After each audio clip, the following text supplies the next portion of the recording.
Hey guys, Crosby8781 here, bringing you guys I think it's a TDM match on Countdown.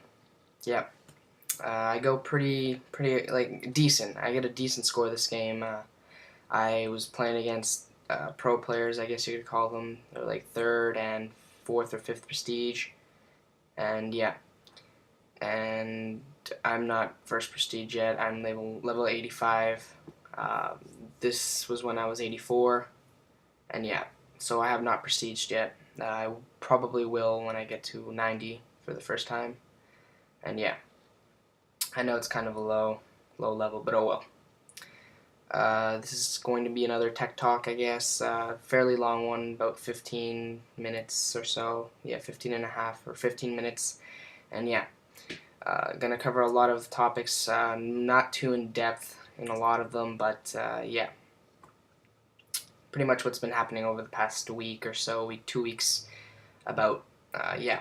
So hopefully you guys enjoy the gameplay and the commentary, and at the end I might add a little surprise, nothing big, but just a kind of subtopic, nothing really to do with tech, but yeah. So let's get into it. This was posted by @clarified.com.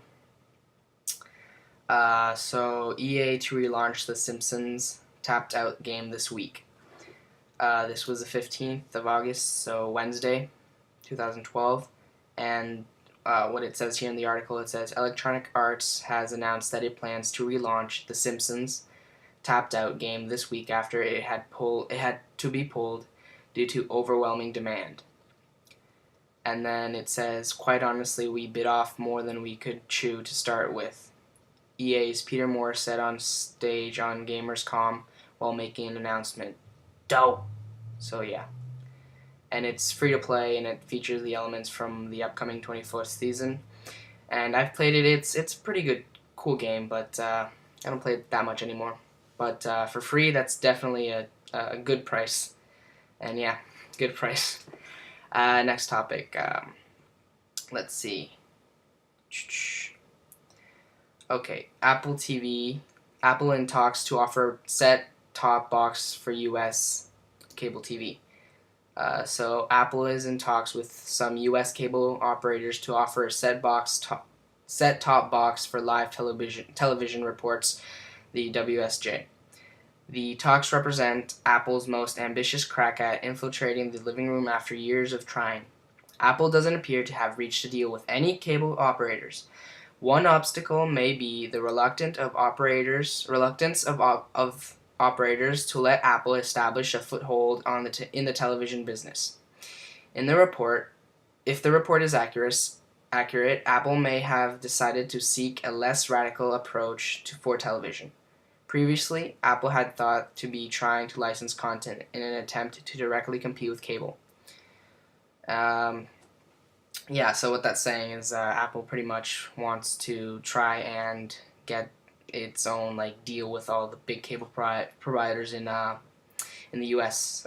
So far, it's only the U.S. I don't know about Canada or outside of the North America, outside of North America, and yeah, it's pretty much U.S. as of now. Apple is trying to make a deal with the big cable providers to see if they can stream, or I don't know how it would work exactly, but I'm guessing they'd have to release a new Apple TV or a TV by Apple or something like that for it to work. And yeah, so that'd be pretty sweet, I guess. I don't know how it'd work, but I could imagine it'd be a pretty good product or service. And yeah.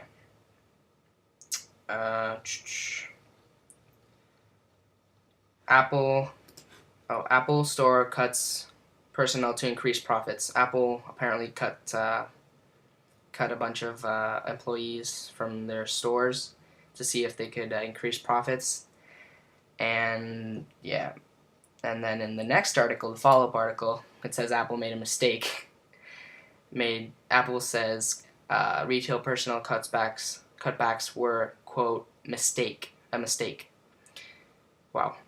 Well, they failed, and I guess they learned from their lesson. Oh well. Greedy much. Angry Birds Seasons gets back to school update. Oh, I didn't know about this. You guys might want to check this out. It looks pretty sweet. The Angry Birds Seasons has an update. Here are the pictures, guys. They're actually pretty sweet. Like the pictures. There's a new bird too. It's bubbly new bird. I don't know what it does yet. Oh well. And yeah. Okay, let's see. Shazam. Oh, Shazam. For those of you who guys who don't know or that don't know what Shazam is an app basically that allows you to detect or like tells you what music you're listening to. So if you're holding it up to say a speaker and you launch the app and then you hit your touch to Shazam, it will pretty much listen for, I think it's like 30, 40 seconds, something like that, and tell you what song it is. And that's a pretty sweet feature. If you don't know what song you're listening to and you really like it, or you just want to know what song it is, and you just really just like it, or for whatever reason you just want to know what song it is, you just take this app out, or you take your iPhone or your iPod or whatever out, you launch the app, and bam. That's why it's called Shazam. Oh, yeah. So apparently Shazam app gets faster startup, faster song recognition. And yeah.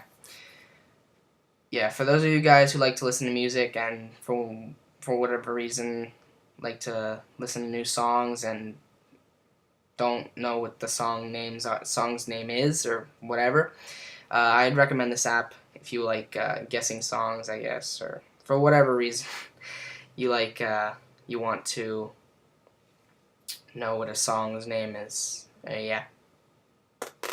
Shazam, and it's free. I think there is another version that's paid, but the free one is fine. And yeah. Apple files patent for Illuminated Touchpad. A recently discovered Apple patent filing details an illuminated touchpad that would sense an object over its surface and illuminate accordingly. That's sweet. So basically it's a patent letting like the trackpad, or it's a patent, right? So the trackpad would basically light up whenever an object touches it. I'm not sure if it'd be every object or what, or if it's just the hands or the fingers or the skin, whatever you want to call it. I'm not sure if it's that. It says whenever sense an object over its surface, so I'm guessing it might maybe any object. It would just light up. And yeah, I don't know. That'd be pretty sweet. Let me know, guys, if you agree with me or not. Yeah, moving on. Okay, Pod 2G. Pod 2G discovers security flaw in iOS that allows for SMS spoofing. Oh, this is a pretty big thing, guys. Okay, so I'm not gonna read off of it because I pretty much know what it is already. But yeah, so Pod 2G has discovered. Pod 2G is first of all an iOS hacker. So jailbreak. He contributes to the jailbreaks and all that stuff, all that good stuff.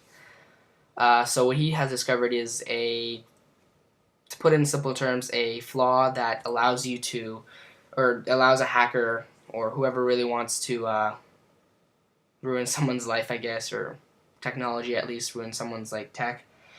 They could send an SMS, so a text message, and pretend it's your bank company or your whatever, credit card company, or a friend, a really good friend, or someone famous, or whatever.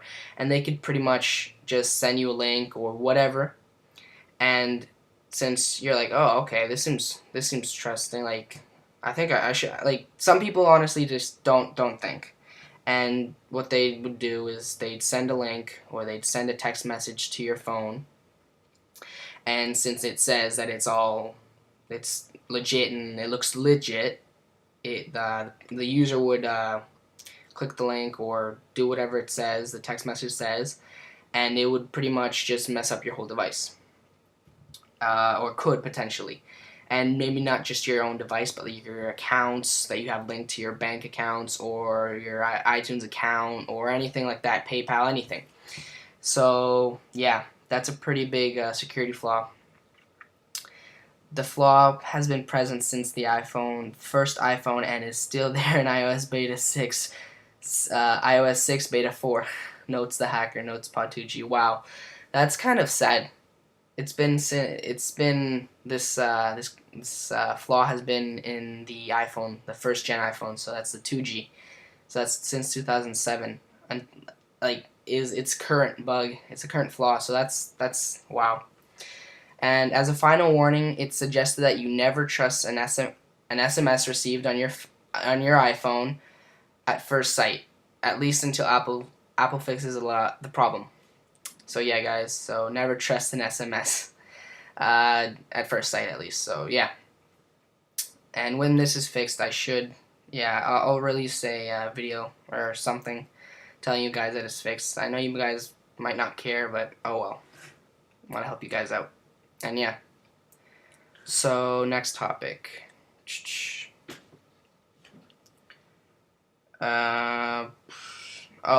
Earlier this week, Steve Jobs' house was broken into, and the thief apparently stole a bunch of stuff. His iPad, Steve Jobs' personal iPad and iPhone, and a bunch of stuff. And for those of you who don't know, Steve Jobs died on the 4th of October 2011. No, the 5th of October 2011. And the reason I remember that is because the iPhone 4S launched day before, on the 4th of October 2011. And yeah, so here's a follow-up to the stolen, or the burglary in his Palo Alto house. Steve Jobs' iPad was stolen from his home last month and made it way to Kenny the clown, who used it to entertain people, reports Mercury News. And then apparently it's a clown who entertained people with Steve Jobs' iPad. And yeah, here's a picture. It's kind of weird, I guess, but oh well. And the guy says that I didn't notice anything special or anything like that. It was silver. It looked normal. I was basically using it like an iPod. Wow. I'm guessing that his iPad, Steve Jobs' iPad, is worth at least a couple $100,000. Like, I don't know. I'm no expert, but yeah. So I think we're like in 13 minutes into the video, or about 13 minutes in. Yeah. So about 2 minutes left, guys. So just quickly, I'm going to tell you guys my top, I guess, 2 or 3 favorite TV shows as of today, so August 17th, 2012. They don't really change all that much, but yeah. So my probably number 1 favorite TV show is The Mentalist. I don't know if you guys have seen it, but if not, go check it out. It's about a guy, so a really smart guy, pretty much a con artist who starts off as a psychic, or pretending to be a psychic, and he's doing really well. And there is a killer, or a serial killer known as Red John, who starts killing people, obviously, because he's a serial killer. And basically, he goes on air. So The Mentalist, his name is Patrick Jane, or Simon Baker. His real life name is Simon Baker.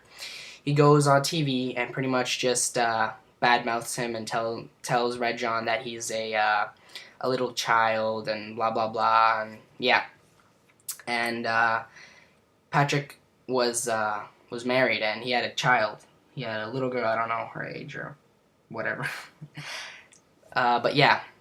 And pretty much for revenge, Red John kills his wife and daughter.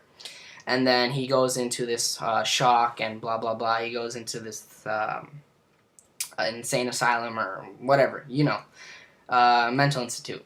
And then then he's released a couple of months later, and he's better. And then he starts helping the CBI, so the California Bureau of Investigation, in solving crime. He's wicked smart, guys. He notices like the really little things that nobody else would notice, and that's how he catches the killer, pretty much. And yeah, so he also plays mind games on people, so it hypnotizes them, but not in the way that you think. It's also a pretty funny TV show.